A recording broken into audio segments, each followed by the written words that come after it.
to face you? Masaya naman ako na na nag-iensayo na si Tory ngayon. However, ganito yan. Kung gusto mo lang talaga ng suntukan, bakit kailangan mo pa ng charity? Why do you need kailangan mo pang gamitin yung nangyayari ngayon na baha dyan sa Metro Manila? Gusto mo, puntahan kita, walang kamera, suntukan tayo, walang gloves. Bakit pa kailangan mo ng masyado ka mang masubis? Well, hindi ko alam kung if you're really serious about this, kung gusto mo yung charity na yan and you've laid some conditions, then let me lay my own conditions for the event. Kung serious ka talaga, ha? But I cannot be there sa Sunday. I have other things to do. Pero Tuesday, available na ako. Tuesday, Wednesday, but not Sunday. Tuesday, Wednesday, or any other day. Kaya, I think mas okay para sa'yo kasi mas may oras ka pa para mag-ensayo. Kasi medyo yung pagsuntok mo, pag-jab mo, nakababa ka agad yung kamay mo, kailangan nakadepensa yan sa mukha mo. Pag-jab mo, balik ka agad sa mukha, ha? So, konting advice lang, mag-ensayo ka. I think you've succeeded in the smoke screen that you've provided for this administration. Na una, yung visit ni Marcos na tinatawag nila na a success where we got a 1% reduction of the 20% imposed tariff on us. So, tsaka yung baha dyan, ginagamit mo pa yung demise of the people, to divert real issues. So, kung gusto mo talaga, dalawa lang yan. Either puntahan kita, tayo lang dalawa, magsama ka lang ng bodyguard mo para kung may mangyari sa'yo, at least may mag-alsa pa sa'yo sa hospital, suntukan tayo, walang gloves. Or kung gusto mo yon, ganito. These are my conditions. Pakiusapan mo yung amo mo na presidente and let it come out of his mouth that all elected officials should undergo a hair follicle drug test. Papalagan ko yung charity mo na yan. So, wag lang Sunday, ilipat mo ng then kung papayag ka sa kondisyon ko, walang problema. Kung if it will answer the issues nitong bansa natin, I can do that. Matagal ko na rin, wag ka mag-alala, Tore, kasi matagal ko na talaga gusto makabugbog ng unggoy. So, wag lang Sunday. Kasi hindi mo nga ako nagsiset ka na schedule na hindi mo ako kinakausap na maayos. Mag-usap tayo ng maayos. Tapos yung depensa mo, unahin mo muna. Medyo kapos eh. Okay naman yung suntok mo. May laban. May laban. Oh. Push up mo yung pinakiyod ba. Maganda. Sige. Kung gusto mo, you tell the president, all elected officials should undergo a hair follicle drug test, let it come out of his mouth, then I will do it. Let's go. Sige. Or, yun na, kung lalaki ka talaga, suntukan tayo. Hindi naman kita hinamon. Sinabi ko talaga, pag nagsuntukan tayo, mabubugbog kita. Hindi kita hinamon, tanga. You're just as stupid as the journalist that asked you.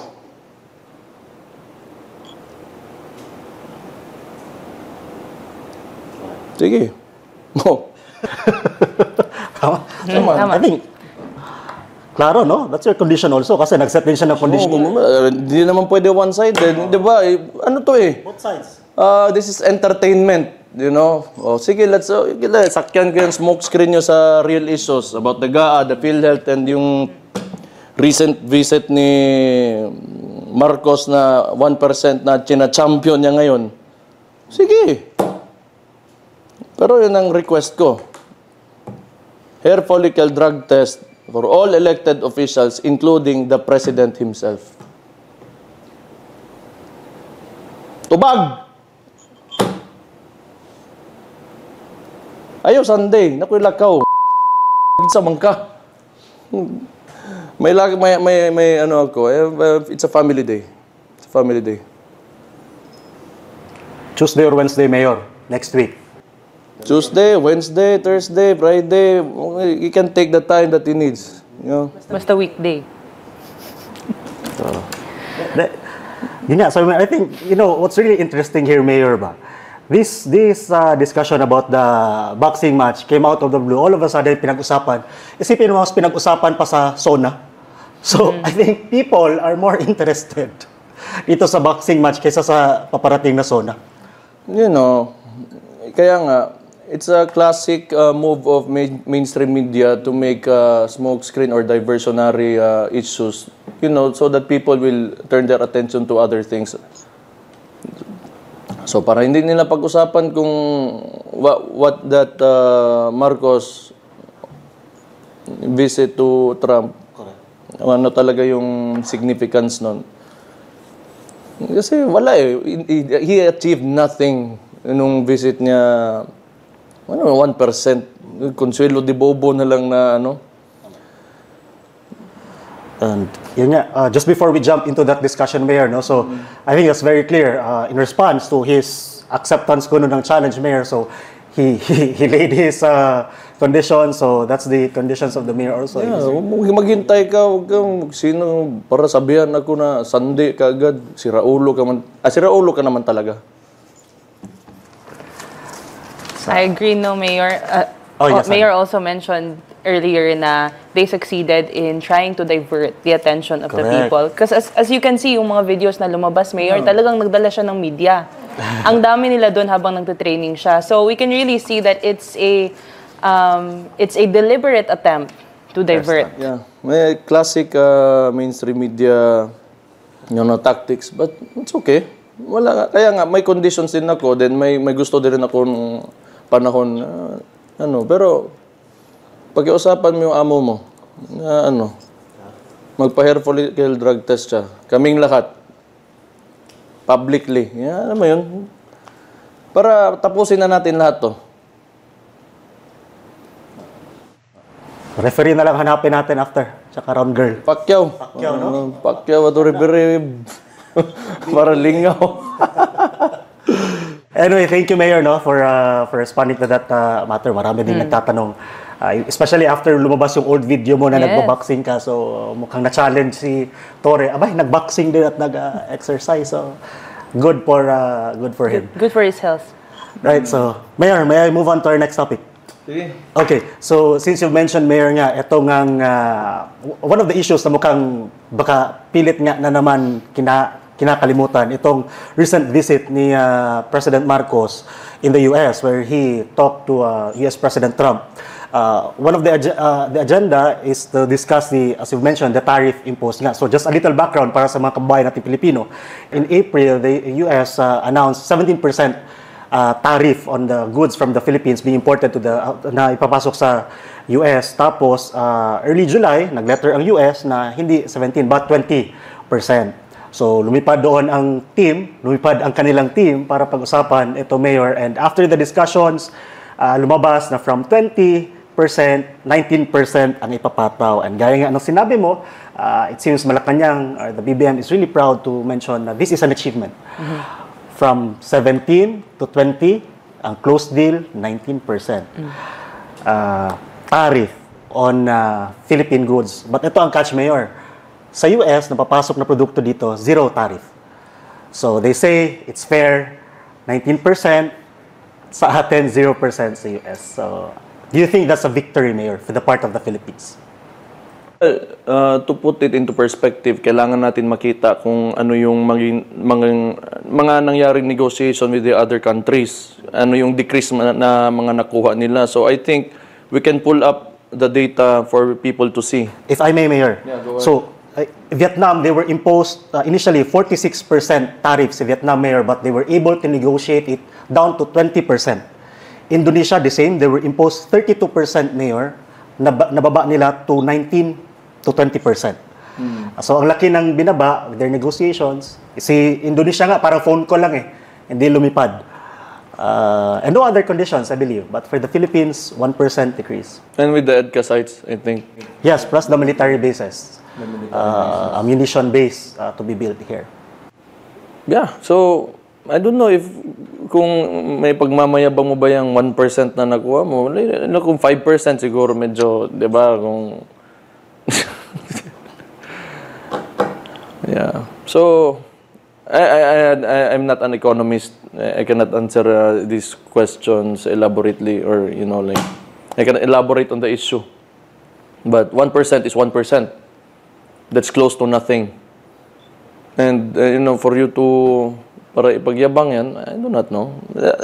Tingnan natin, and 0%, yung mga ekonomista, let them talk about this. Tapos yun nga, Mayor, no, in a press conference, I think after the discussion with President Trump, he was asked na paano yung 19%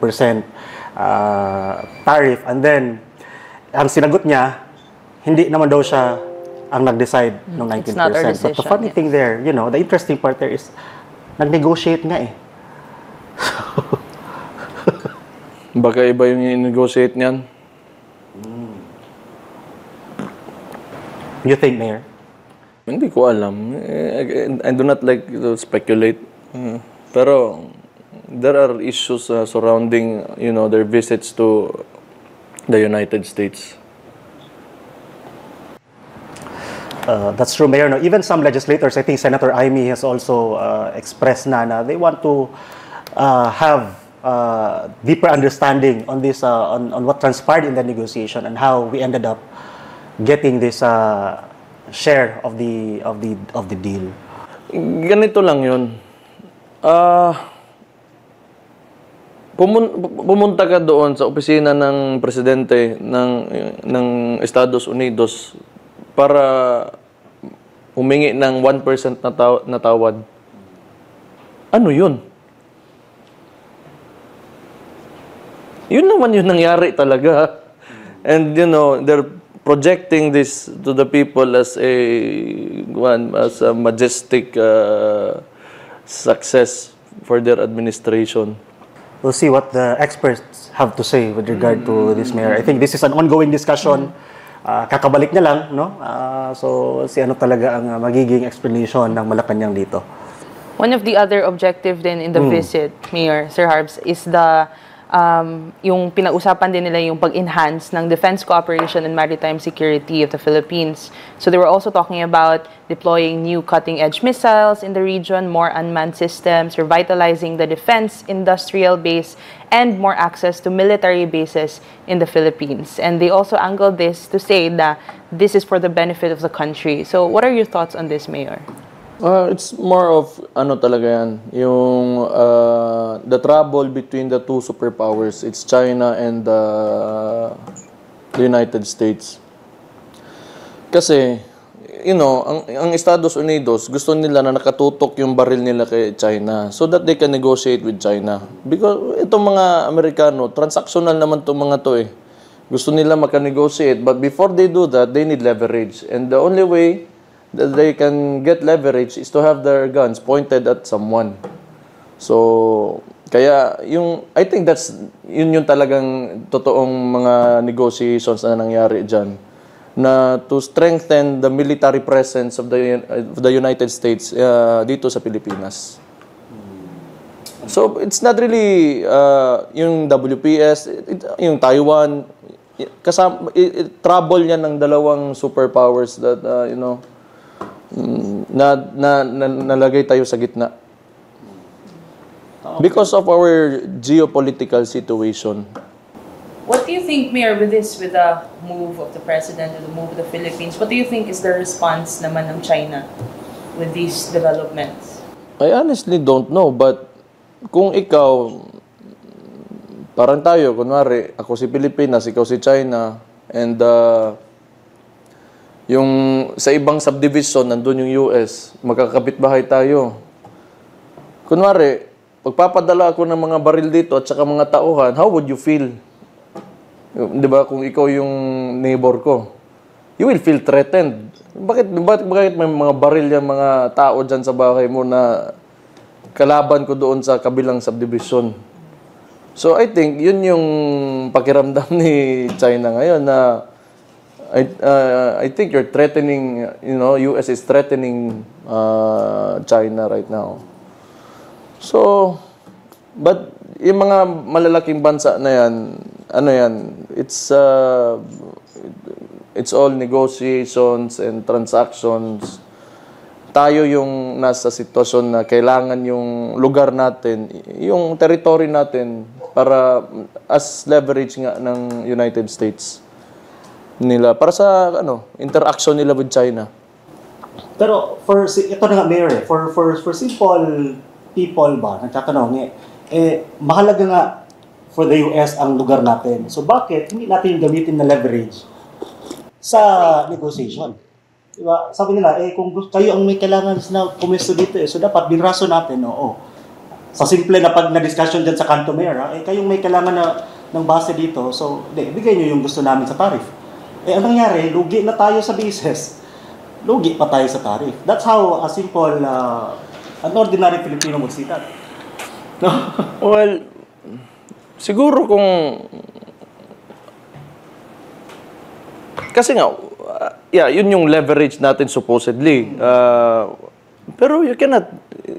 sa totoo lang, either China or US, wala ka mang laban dyan. Correct. To begin with. So yung pagpunta ni Marcos doon talaga sa States, doomed na yun from the very start. He needs to agree to what President Trump wants. Kasi pag, sige, iniwan ka namin, ano ka ngayon? Then yung propaganda nyo and yung alignment nyo sa Western thought, like United States, ipo-pull out namin. Sino maiiwan sa'yo? You will not look good pag umatras ang US. So wala na talaga. Kasi kung tatandaan nyo, pumunta pa si Marcos doon sa China before he went to the US, before nagkaroon ng EDCA sites. So, mga unang taon pa to sa term niya. So, nandyan na yan. Nagsimula na yan noon pa. Ngayon, may change of administration lang from Biden to Trump. So, nag-touch base lang sila. They renegotiated and siyempre, kung ano yung mga promises siguro or napag-usapan during the Biden administration nila Marcos, ni-renew lang nila with President Trump. So, ganun lang yun. Noon pa yan. We're talking about that 2 years ago.